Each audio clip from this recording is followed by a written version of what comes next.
Assalamualaikum warahmatullahi wabarakatuh. Kami dari kelompok 4 mata kuliah Media Pembelajaran Bahasa Indonesia, dosen pengampu Dida Nurhabidah MPD, akan menjelaskan tentang media pembelajaran berbasis audio visual.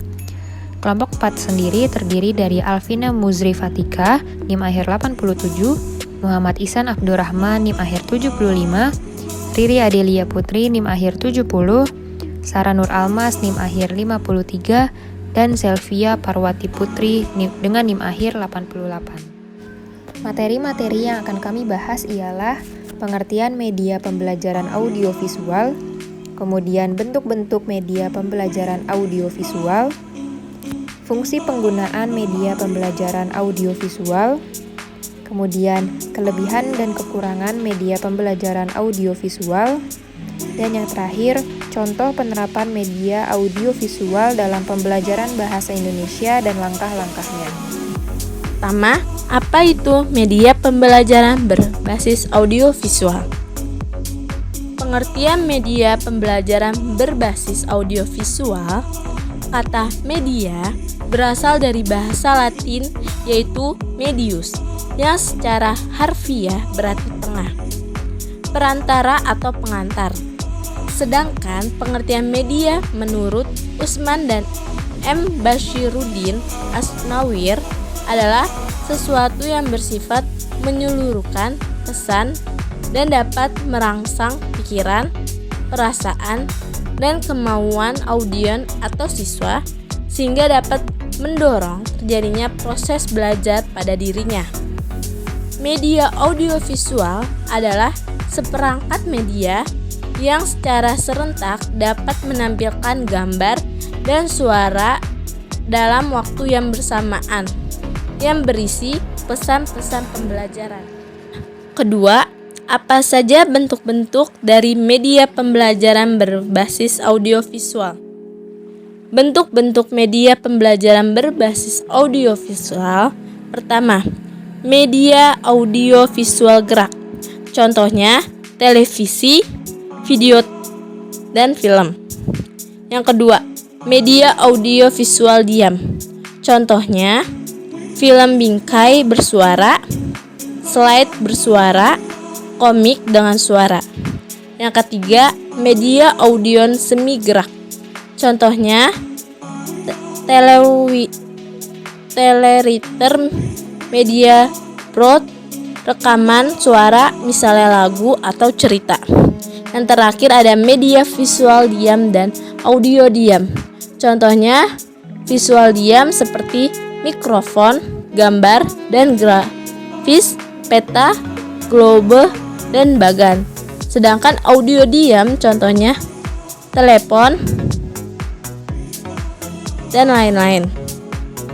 Fungsi penggunaan media pembelajaran berbasis audiovisual. Di sini ada 6 poin. Poin pertama, media audiovisual mampu menyesuaikan kecepatan dan kemampuan belajar siswa. Siswa yang lambat dapat mengulangi materi pembelajaran melalui media audio maupun media visual yang telah diberikan oleh guru.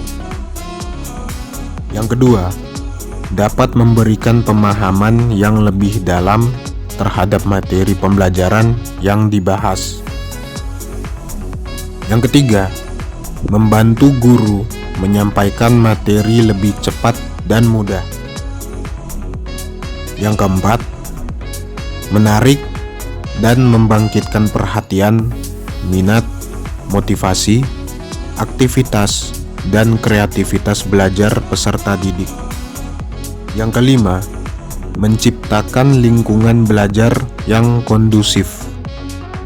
Yang terakhir atau yang keenam, membentuk sikap peserta didik, aspek afektif, dan meningkatkan keterampilan atau psikomotor. Yang keempat, apa saja kelebihan dan kekurangan media pembelajaran audiovisual? Kemudian ada kelebihan-kelebihan dari media pembelajaran berbasis audiovisual. Yang pertama, bahan pengajaran akan lebih jelas maknanya, sehingga dapat lebih dipahami oleh para siswa. dan memungkinkan siswa menguasai tujuan pengajaran dengan lebih baik. Yang kedua, mengajar akan lebih bervariasi, tidak semata-mata komunikasi verbal melalui penuturan kata-kata oleh guru, sehingga siswa tidak bosan dan guru tidak kehabisan tenaga, apalagi bila guru mengajar untuk setiap jam pelajaran. Yang ketiga, siswa lebih banyak melakukan kegiatan belajar, sebab tidak hanya mendengarkan uraian guru, tetapi juga aktivitas mengamati, melakukan, mendemonstrasikan, dan lain sebagainya. Dan yang terakhir atau yang keempat, pengajaran akan lebih menarik perhatian siswa sehingga dapat menumbuhkan motivasi belajar. Kemudian, media pembelajaran berbasis audiovisual juga memiliki kekurangan. Yang pertama, media pembelajaran ini mungkin hanya dapat dipahami oleh pendengar yang mempunyai tingkat penguasaan kata dan bahasa yang baik. Kedua, penyajian materi melalui media audio ini dapat menimbulkan verbalisme bagi pendengar. Ketiga, media pembelajaran ini dirasa kurang mampu menampilkan detail dari objek yang disajikan secara sempurna. Baik, selanjutnya adalah contoh penerapan media pembelajaran berbasis audiovisual dalam pembelajaran bahasa Indonesia.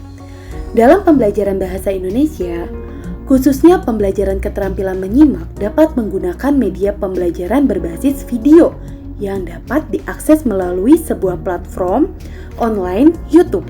Nah, kita semua pasti sering mendengar apa itu YouTube. Bahkan, mungkin kita adalah pengguna aktif media sosial ini.